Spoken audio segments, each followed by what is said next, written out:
ചേട്ടാ നമസ്കാരം. നമസ്കാരം. തുർക്കിയും ഇന്ത്യയുമായിട്ടുള്ള പ്രശ്നങ്ങളൊക്കെ നമുക്കറിയാമല്ലോ. തുർക്കിയും നമ്മുടെ പാകിസ്ഥാന് ഡ്രോണുകൾ കൊടുക്കുന്നു, പാകിസ്ഥാനെ സഹായിക്കുന്നു. ഈ തീവ്രവാദ രാജ്യങ്ങളെയൊക്കെ അത് എപ്പോഴും സഹായിക്കാൻ ഇതുപോലെ ബാക്കപ്പ് ചെയ്യാനായിട്ട് ഒരു പണമുള്ള ഒരു രാജ്യം കാണും.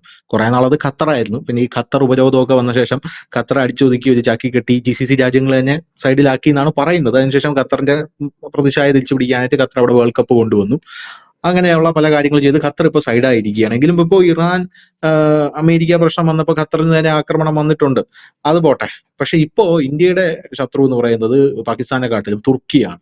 തുർക്കി എന്ന് പറഞ്ഞ ഒരു നാറ്റോ രാജ്യം കൂടിയാണ്. എന്തായാലും ഈ തുർക്കി ആം, ഇന്ത്യക്ക് വളരെ വലിയ രീതിയിൽ തുരങ്കം വയ്ക്കുന്നുണ്ട്. നമുക്കറിയാം പാക് അധീന കശ്മീരിന്റെ കേസിലൊക്കെ തുർക്കി പാകിസ്ഥാന്റെ കൂടെയായിരുന്നു. പാക് അധീന കശ്മീരും പാകിസ്ഥാന് കൊടുക്കണം എന്നുള്ള നിലപാടുകാരായിരുന്നു തുർക്കി. 370 അബ്രഗേഷൻ ഒന്നും ശരിയല്ല എന്നൊക്കെ തുർക്കി പറഞ്ഞിരുന്നു.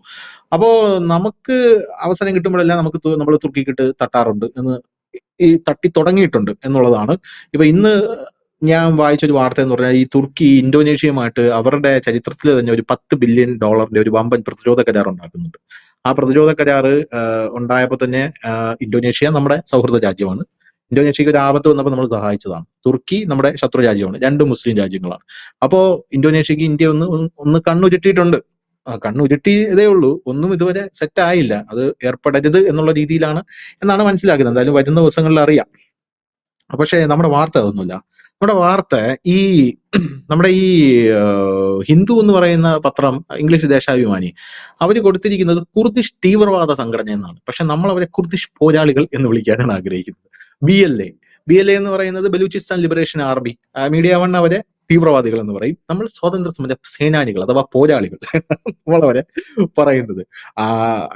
അപ്പൊ എന്തായാലും ഈ കുർദിഷ് ഈ സ്വാതന്ത്ര്യ പോരാളിയായിട്ടുള്ള PKK എന്ന് പറയുന്ന ഒരു സംഘടന എവിടെയുണ്ട്. ആ സംഘടന അവര് ഈ തുർക്കിയുമായിട്ട് നിരന്തര സംഘർഷത്തിൽ ഏർപ്പെട്ടുകൊണ്ടിരിക്കുകയാണ്. ഇതിന്റെ കാരണം അവർക്കൊരു കുർദിഷ് ലാൻഡ് വേണം എന്ന് പറഞ്ഞാൽ, ഈ കുർദിഷ് ലാൻഡ് എന്ന് പറഞ്ഞാൽ ഇത് ചരിത്രപരമായിട്ടുള്ള ഒരു വലിയ സംഭവമാണ്. തുർക്കി, ഇറാഖ്, ഇറാൻ, സിറിയ എന്നിവയുടെ ഭാഗങ്ങൾ ഉൾക്കൊള്ളുന്ന ഒരു കുർദിഷ് ഒരു ഭൂമി അവിടെ ഉണ്ടായിരുന്നു എന്നുള്ള ഒരു റിപ്പോർട്ട് നേരത്തെ തന്നെ പുറത്തു വന്നതാണ്. ഈ കുർദിഷ് ഭൂമി എല്ലാം കൂടെ പല രാജ്യങ്ങളും കൂടെ പിച്ചി ചീന്തി എന്നൊക്കെയാണ് പറയുന്നത്. പിച്ചി ചീന്തി അവരുടെ രാജ്യങ്ങളോട് ചേർത്തു എന്നൊക്കെ പറയുന്നുണ്ട്.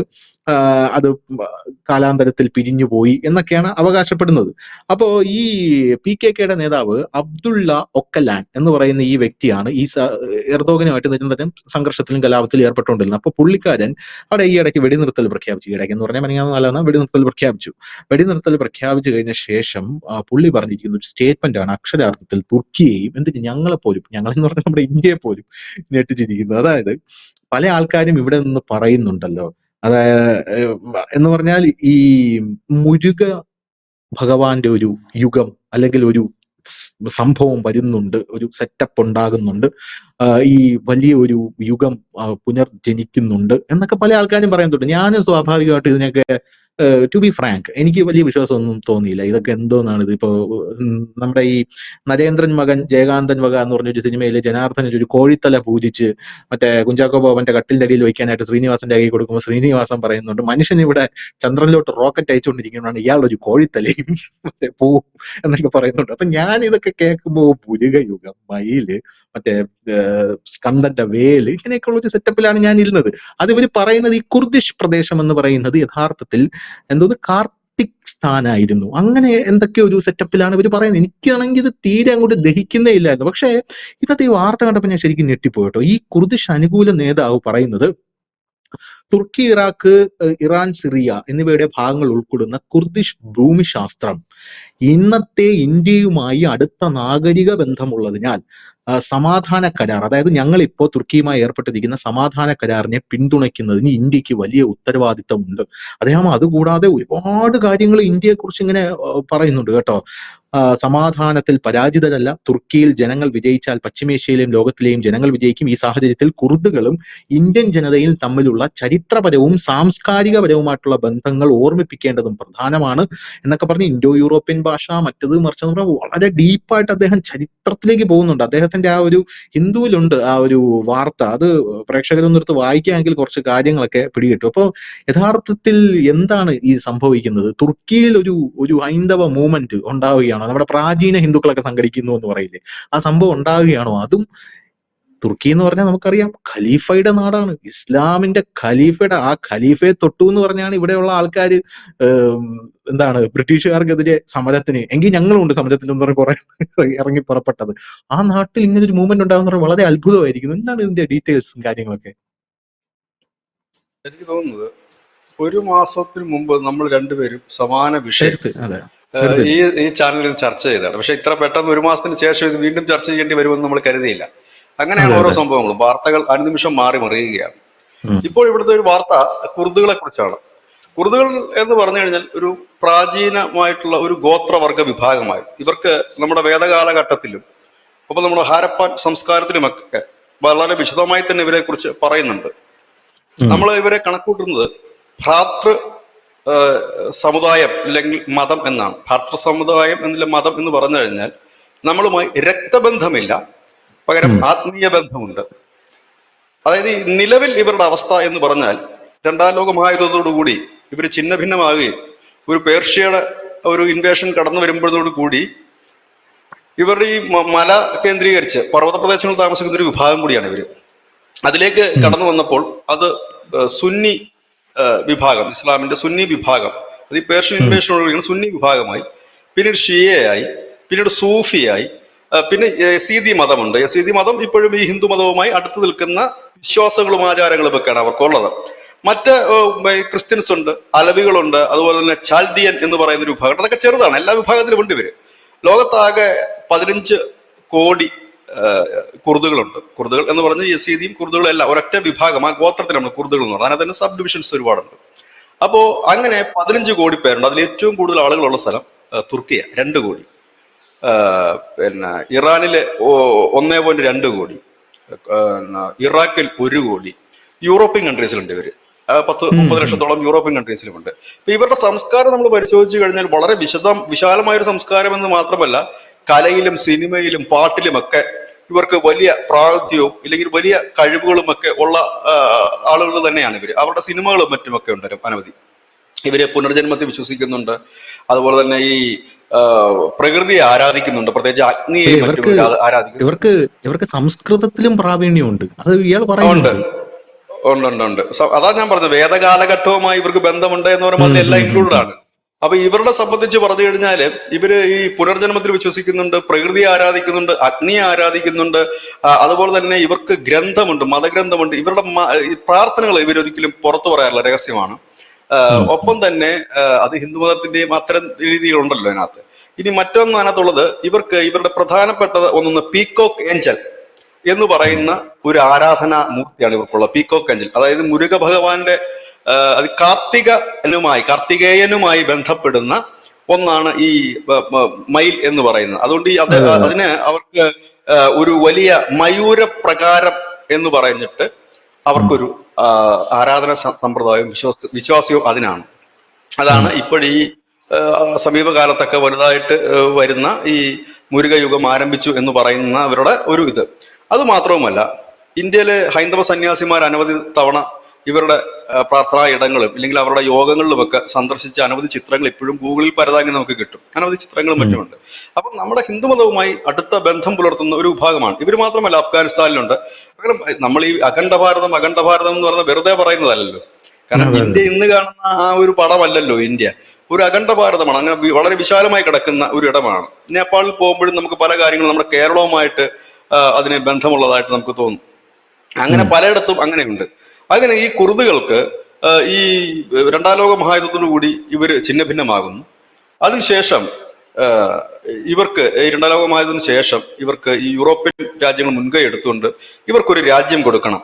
അത് മലകൾ നിറഞ്ഞൊരു സ്ഥലം കൊടുത്താൽ മതി, കാരണം ഇവർ അങ്ങനെ ജീവിക്കുന്നവരുമാണ്, അവർക്ക് കൊടുക്കണം എന്ന് പറഞ്ഞുകൊണ്ട് തുർക്കിയുടെ പടിഞ്ഞാറൻ ഭാഗവും തെക്ക് പടിഞ്ഞാറൻ ഭാഗവും ഇറാന്റെയും ഇറാഖിന്റെയും സിറിയയുടെയൊക്കെ കുറച്ച് ഭാഗം കൂടെ ചേർത്തിട്ട് ഒരു ഭാഗം ഇവർക്ക് കൊടുക്കണം എന്ന് തീരുമാനത്തിലാകുകയും കൊടുക്കാൻ തീരുമാനിക്കുകയും ചെയ്തു. പക്ഷെ തുർക്കി കയറി ഉടക്കി.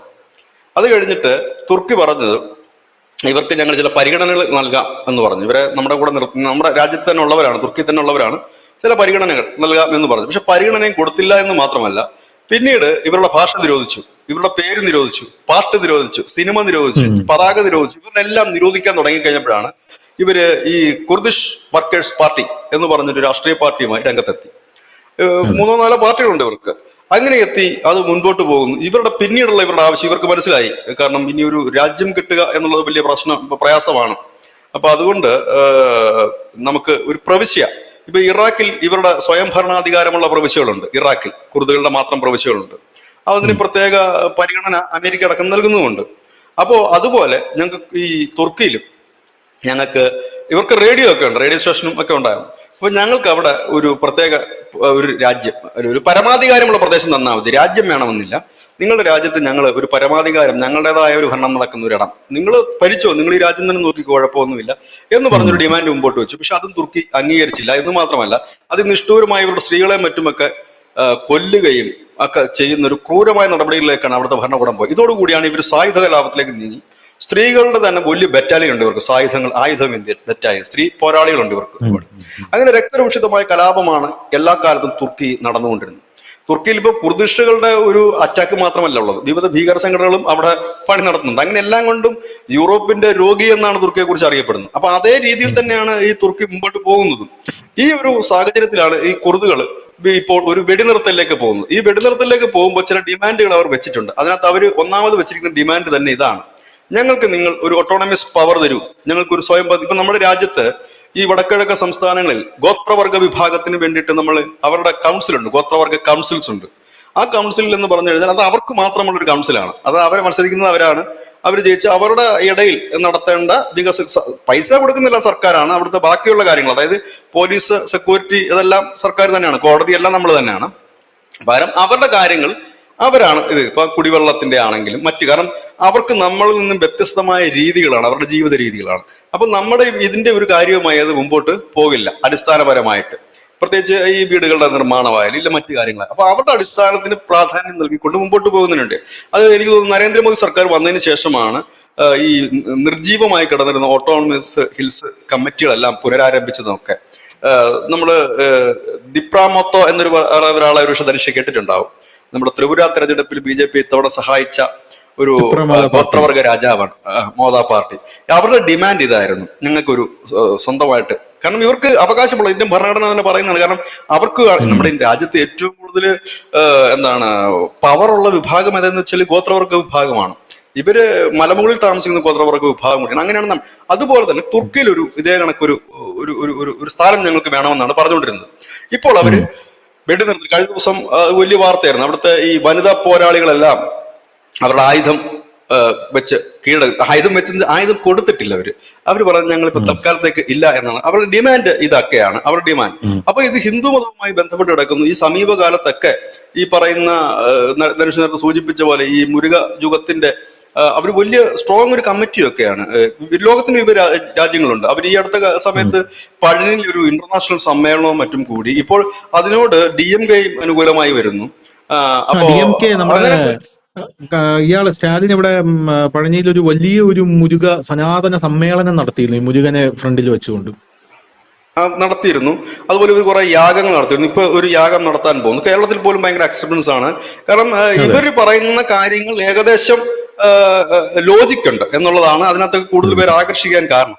അപ്പൊ അതിനവർ പറയുന്ന പാർലമെന്റിന്റെ പാർലമെന്റിനകത്തെ പച്ച പെയിന്റും ഒക്കെ അവർ മയിലിന്റെ ആണ് എന്ന് പറയുന്നു. അപ്പം ഇത് ഇവരുടെ ആചാരവും ഈ കാർത്തികേയ ഇതാണ്. അങ്ങനെയാണ് ഈ കാർത്തികേയ സ്ഥാൻ എന്ന് ഇവർ പറയുന്ന ഒരു ഇടത്തേക്ക് പോകുന്നത്. അപ്പൊ ഹിന്ദുമതവുമായി വളരെയധികം ബന്ധമുള്ള ഒരു ഗോത്രവർഗ വിഭാഗമാണ്. അത് മാത്രവുമല്ല, നമ്മുടെ രാജ്യം എന്ന നിലയിൽ 2014 ISIS ഭീകരന്മാർ കടന്നു കയറിയിട്ട് ഇറാഖിലുമൊക്കെ ഇവരെ കൊന്നൊടുക്കുകയും ബലാത്സംഗം ചെയ്യുകയും ഒക്കെ ചെയ്ത് സീതി പെൺകുട്ടികളെ മറ്റുമൊക്കെ. അന്ന് അതിനെ ശക്തമായി അപലപിച്ച ഒരു രാജ്യം ഇന്ത്യയായിരുന്നു. പക്ഷെ നമ്മുടെ ഹിന്ദു സംഘടനകൾ അപ്പോൾ ചെയ്തത് ഇവർക്ക് ധനസഹായം എത്തിച്ചു നൽകി. ഒപ്പം തന്നെ ഇവിടെ വലിയ പ്രാർത്ഥനകളുമൊക്കെ അവർക്ക് വേണ്ടി നടത്തുകയും മറ്റുമൊക്കെ ഉണ്ടായിരുന്നു. അപ്പൊ ഒരു ബന്ധമുണ്ട്. ഇവിടുന്ന് പുരോഹിതന്മാർ അവിടെ പോകാറുണ്ട്, ഇവിടുന്ന് സന്യാസിമാർ അവിടെ പോകാറുണ്ട്. അങ്ങനെ നിൽക്കുന്നു.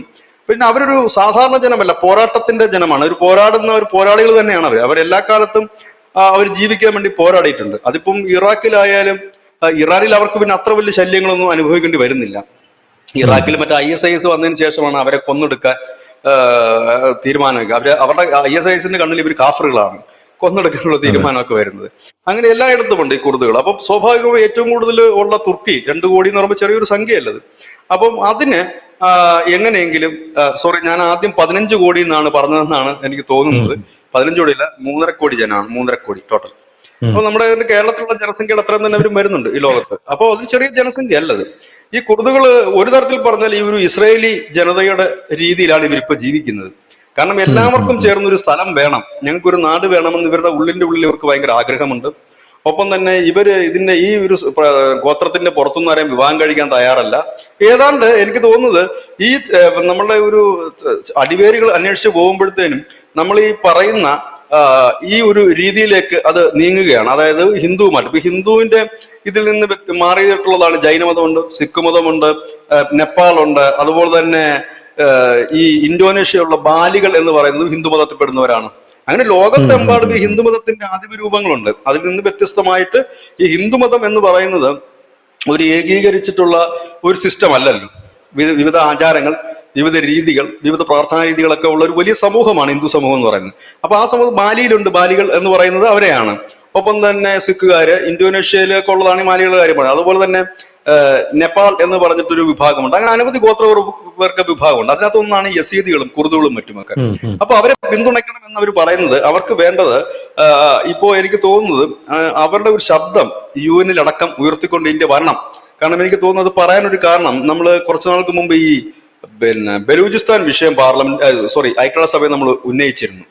അതെന്താന്ന് ചോദിച്ചു കഴിഞ്ഞാല് ഇവർ ഈ കാശ്മീർ എന്ന് പറഞ്ഞ് കിടന്ന് കരയുമ്പം നമ്മളെടുത്ത് ഉപയോഗിച്ച സാധനമാണ് ബലൂചിസ്ഥാൻ. അങ്ങനെയാണ് ഈ ബലൂചിസ്ഥാൻ വീണ്ടും അന്തർദേശീയ തലങ്ങളിൽ വലിയ ശ്രദ്ധ പതിപ്പിക്കുന്നത്. അപ്പൊ ഇന്ത്യക്ക് വലിയ താല്പര്യമുണ്ട് എന്ന് പിന്നെ പാകിസ്ഥാൻ പറയുകയൊക്കെ ചെയ്തു. അപ്പൊ അതുപോലെ ഈ കുർദുകളുടെ വിഷയം ലോകത്തിന് മുമ്പിൽ ഇന്ത്യയെ കൊണ്ട് അവതരിപ്പിക്കുക എന്നുള്ളതാണ് ഇപ്പോൾ ഈ പ്രസ്താവന നടത്തിയിരിക്കുന്നതിന്റെ പ്രധാന കാരണം. കാരണം ഇതിപ്പോ ഒരു വെടിനിർത്തൽ എത്ര നാൾ ഉണ്ടാകുമെന്നറിയില്ല. ഇത് ആദ്യത്തെ വെടിനിർത്തലൊന്നും അല്ല, ഇടയ്ക്കിടയ്ക്ക് ഇതുണ്ട്, പിന്നെയും തുടങ്ങും. അപ്പോ ഇതിനൊരു ആത്യന്തികമായ സൊല്യൂഷൻ അവർ പറയുന്നത് പോലെ അവർക്കൊരു സ്വതന്ത്ര അധികാരമുള്ള പ്രവേശിച്ചു കൊടുക്കുക, അതേ ഉള്ളൂ. പക്ഷെ അത് എർദോഗൻ സമ്മതിക്കില്ല. അത് നേരത്തെ ധനുഷ് പറഞ്ഞ കണക്ക് എർദോഗൻ ഈ ലോക മുസ്ലിം നേതാവാകാൻ നടക്കുമ്പോൾ അവിടെ ഇങ്ങനെ ഒരു സംഭവം എങ്ങനെ പുള്ളി ചെയ്യും? അതാണ് പുള്ളിയുടെ വിഷയം. അല്ല, ഇത് ഒരു കാര്യം കൂടെ ചോദിച്ച് നമുക്ക് നിർത്താം. അതായത് ഇന്ത്യ ഇതിൽ എന്തെങ്കിലും പ്രതികരിക്കാനുള്ള സാധ്യതയുണ്ടോ? ഇന്ത്യയോട് ഒരുപാട് പേര് ഇതുപോലെ സഹായം ചോദിച്ചു. BLA വരുന്നുണ്ട്, ഇപ്പൊ കുർദിസ്ഥാനിൽ നിന്ന് ഇവര് വന്നിട്ടുണ്ട്. ഇന്ത്യ പ്രതികരിക്കാത്ത എന്താണ്? ഇന്ത്യ പ്രതികരിക്കില്ലല്ലേ? അല്ല, ഇന്ത്യ, ഇത് നല്ലൊരു ചോദ്യമാണ്, ഇത് ഒരുപാട് പേര് ചോദിച്ചിട്ടുള്ള ചോദ്യമാണ്. കാരണം ഇന്ത്യക്ക് ഇപ്പൊ ബലൂചിസ്ഥാൻ വിഷയമായാലും ഈ കുർദുകളുടെ വിഷയമായാലും നമ്മൾ സഹിഷ്ണുതയുടെയും മനുഷ്യത്വത്തിന്റെയും പേരിൽ നമ്മൾ അവർക്ക് വേണ്ട ഒരു മാനുഷിക പരിഗണന നമ്മുടെ രാജ്യം ഒഫീഷ്യലായി ചെയ്യുന്നുണ്ട്. അതുപോലെ തന്നെ അവർക്ക് നേരെ നടക്കുന്ന ആക്രമണങ്ങൾ നമ്മൾ ഒഫീഷ്യലായിട്ട് എഴുതി. പക്ഷെ നമ്മളെ സംബന്ധിച്ച് നമ്മൾ തുർക്കിയും സിറിയയും ഇറാനും ഇറാഖും ഒക്കെ ആയിട്ട് രാജ്യമെന്ന നിലയിൽ നമുക്ക് നയതന്ത്ര ബന്ധങ്ങളുമുണ്ട്. അപ്പൊ ആ രാജ്യത്തിനകത്ത് നടക്കുന്ന ഒരു വിഷയത്തിൽ നമുക്ക് ഡയറക്റ്റ് ആയിട്ട് ചെയ്യാൻ കഴിയില്ല.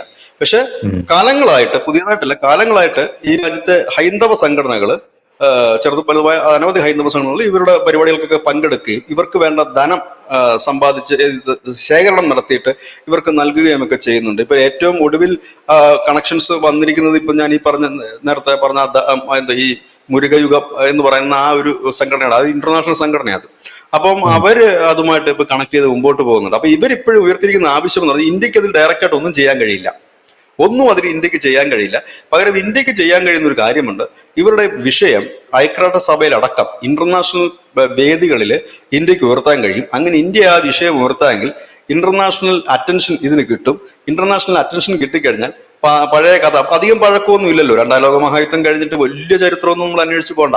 അപ്പൊ അത് കഴിഞ്ഞിട്ടുള്ള കരാറും ഇവരുടെ ബുദ്ധിമുട്ടുകളും ഒക്കെ ലോകത്തിന് മുമ്പിൽ എത്തിക്കാൻ ഇന്ത്യക്ക് കഴിയൂ എന്ന് ഇവർ പറയുന്നതിന്റെ കാര്യം ഇതാ. അല്ല, നമുക്ക് അവരെ ഡയറക്റ്റ് പോയി ഹെൽപ്പ് ചെയ്യാനോ ഒന്നും നമുക്ക് കഴിയില്ല. ഇപ്പൊ ബലൂചിസ്ഥാന്റെ വിഷയം ഇന്ത്യ പലവട്ടം ഐക്യരാഷ്ട്രസഭയിൽ ഉന്നയിച്ചതിന് ശേഷമാണ് ലോകത്തിന്റെ ശ്രദ്ധയിലേക്ക് ബലൂചിസ്ഥാൻ പോവുകയും ഇന്ന് അന്തർദേശീയ മാധ്യമങ്ങളടക്കം ഒരാഴ്ചയിൽ ഒരു തവണയെങ്കിലും ബലൂചിസ്ഥാനിലെ അക്രമങ്ങളും മറ്റും റിപ്പോർട്ട് ചെയ്യുന്ന തരത്തിലേക്ക് മാറിയത്. അങ്ങനെയെങ്കിൽ ഇന്ത്യ ഇതിൽ ഇടപെടുകയോ പ്രധാനമന്ത്രി നരേന്ദ്രമോദി ഒരു പ്രസ്താവന നടത്തുകയോ ചെയ്താൽ ഈ കുർദിഷികളുടെ വിഷയം ഇടയ്ക്കിടയ്ക്ക് മാധ്യമങ്ങൾ ഏറ്റുപിടിക്കും. അങ്ങനെ മാധ്യമങ്ങൾ ഏറ്റുപിടിച്ചാൽ ഒരു പക്ഷേ അതൊരു വലിയ ചർച്ചയായിട്ട് വരും. നമുക്കറിയാം റോഹിംഗ്യകളുടെ വിഷയമൊക്കെ നമുക്കറിയാം. ഈ റോഹിംഗ്യകളുടെയൊക്കെ വിഷയം ഇങ്ങനെ ഓരോരുത്തരും ഏറ്റുപിടിച്ചതും അത് പിന്നീട് അവർ ഒരു ലൈം ലൈറ്റ് നിന്നതുമാണ്. ഈ കുർദുകൾക്ക് ശരിക്കും പറഞ്ഞാൽ അവർക്ക് ഒരു പ്രദേശം കൊടുക്കേണ്ടത് തന്നെയാണ്. കാരണം ഈ രണ്ടാം ലോക മഹായുദ്ധത്തിനൊക്കെ ശേഷം ഇവരെ ഛിന്ന ഭിന്നമായി പോയി, പല വഴിക്ക് പോയി. പിന്നെ ഇവരുടെ ഗോത്രങ്ങൾ പല വഴിക്ക് പോയി, പല രീതികളിൽ പോയി, പല മതങ്ങളിലേക്ക് ഇവർ പോകുന്നു. അങ്ങനെ പല രീതിയിലേക്ക് ഇവർ പോകേണ്ടി വന്ന ഒരു ഇതാണ്. ഞാൻ പറഞ്ഞില്ലേ, ജൂതന്മാർ ഇവർ നമ്മൾ ആകെ വ്യത്യാസം, ജൂതന്മാർ അവരുടെ മതം മാറിയിട്ടില്ല എവിടെ പോയിട്ട്. എനിക്ക് തോന്നിയത് 100 120 രാജ്യങ്ങളായിട്ടാണ് ജൂതന്മാർ ചിതറിപ്പോയത്. അതുപോലെ ഇവര് യൂറോപ്യൻസിലുണ്ട്, ജർമ്മനിയിലും ഒക്കെ ഇവരുണ്ട്, ജർമ്മനിയിലും ഉണ്ട്. അതുപോലെ തന്നെ ഈ തുർക്കി ഇങ്ങനെയുള്ള ഇടങ്ങളിൽ നിന്ന് ഇവർക്കൊന്ന് ഒത്തുകൂടാൻ ഒരു പ്രദേശം ഇവർക്ക് അനിവാര്യമാണ്. ഈ 3.5 കോടി ജനം എന്ന് പറയുമ്പോൾ ഏകദേശം കേരളത്തിന് അത്രയെങ്കിലും വലിപ്പം ഉള്ളൊരു സ്ഥലം കിട്ടിയാലേ അഡ്ജസ്റ്റ് ചെയ്ത് പോകാൻ പറ്റത്തുള്ളൂ. അപ്പം അതിന് വേണ്ടിയിട്ടുള്ള ഇതാണ്. അപ്പൊ അത് ഇന്ത്യ ഇടപെടണം എന്ന് പറയുന്നത് ഈ അർത്ഥത്തിലാണ്. ഏതായാലും അവർ ആയുധം വെച്ചത് ഒരു ശാശ്വത സമാധാനമായി കരുതേണ്ടതില്ല. ഏത് നിമിഷവും അവർ ആയുധം പലവട്ടം അവർ ആയുധം താഴെ വെച്ചതാണ്. പക്ഷെ ഇവർ ആയുധം താഴെ വെച്ചിട്ടും കാര്യമില്ല. 8ഓളം സംഘടനകൾ വേറെ ഉണ്ട് ഈ കുർദിഷുകളുടെ സ്വാതന്ത്ര്യത്തിന് വേണ്ടി പോരാടുന്നത്. അത് ഈ ബലൂചിസ്ഥാന്റെ കാര്യം പറഞ്ഞേക്കാം. അവിടെ ബലൂചിസ്ഥാൻ ലിബറേഷൻ ആർമിയാണ് മെയിൻ എങ്കിൽ പോലും ചെറുതും വലുതുമായ ചെറിയ ചെറിയ ഗ്രൂപ്പ്സും ഉണ്ട്. അപ്പൊ അങ്ങനെയുള്ള ഒരു വിഷയം കൂടി നിൽക്കുന്നു. ഏതായാലും ഇത് എനിക്ക് തോന്നുന്നത് എല്ലായിടത്തും ഒരു ഉണർവ് ഭാരതത്തിന് അനുകൂലമായി നമുക്ക് കാണാൻ കഴിയുന്നുണ്ട്. ഇപ്പൊ ബംഗ്ലാദേശ് നമ്മുടെ ഭരണാധികാരി തന്നെ ശത്രുവായി വരുമ്പോൾ അവിടുത്തെ കരസേനാ മേധാവി ഇന്ത്യക്ക് അനുകൂലമായ ഒരു നിലപാടെടുക്കുന്നു. നേപ്പാളിൽ നമുക്ക് ഓപ്പോസിറ്റ് ആയിട്ടുള്ളൊരു ഭരണകൂടമാണ് ഇരിക്കുന്നെങ്കിൽ പോലും നമുക്ക് അനുകൂലമായിട്ടുള്ളൊരു നിലപാടിലേക്ക് നീങ്ങുന്നു. ശ്രീലങ്ക, കഴിഞ്ഞ ദിവസം നമ്മൾ കണ്ട മാൽദീവ്സ്, അതൊക്കെ നമ്മളോട് വലിയ ശത്രുതയിൽ നിന്നവരാണ്. പാകിസ്ഥാൻ ഒഴിച്ച് ഏറെക്കുറെ എല്ലാവരും ഒരു കണക്ഷനിലേക്ക് വരുന്നു. അതുപോലെ തന്നെ ഒരു ഹിന്ദുത്വത്തിന്റെ ഫ്ലേവർ വഹിക്കുന്ന, രക്തബന്ധം കൊണ്ടല്ലെങ്കിലും ആത്മീയ തലത്തിൽ അങ്ങനെ വഹിക്കുന്ന പല പല ഗ്രൂപ്പുകൾ ഇതിനകത്ത് ഒരു ഐക്യം കാണാൻ കഴിയുന്നു എന്നുള്ളതാണ് അതിനകത്ത് ഒരു വലിയ ഒരു കൗതുകം എന്ന് തന്നെ നമുക്ക് പറയേണ്ടി വരും. കാരണം പണ്ട് കാലത്തുണ്ടായിരുന്ന ആളുകൾ, അല്ലെങ്കിൽ വേദത്തിലൊക്കെ പരാമർശിക്കുന്ന, ഹരപ്പാൻ സംസ്കാരത്തിലൊക്കെ പരാമർശിക്കുന്ന ആളുകൾ വീണ്ടും ഒരു റീജോയിനിങ്ങിന് ശ്രമിക്കുന്നു. അതൊരു പവറായിക്കൊണ്ട് വരുന്നു എന്നൊക്കെ നമുക്ക് കാണുമ്പോൾ അങ്ങനെയും നമുക്ക് ചിന്തിക്കാം. ഏതായാലും ഇവരുടെ ആവശ്യം നമുക്ക് കാണുമ്പോൾ അന്തർദേശീയ തലത്തിൽ നിന്ന് നോക്കുമ്പോൾ ഇവരുടെ ആവശ്യം ജെന്യുവിൻ ആണ്. കാരണം ഇവർക്ക് 2ാം ലോകമായതിനു ശേഷം ഇവരത് പറഞ്ഞിരുന്നതാണ് അത് നൽകാമെന്ന്.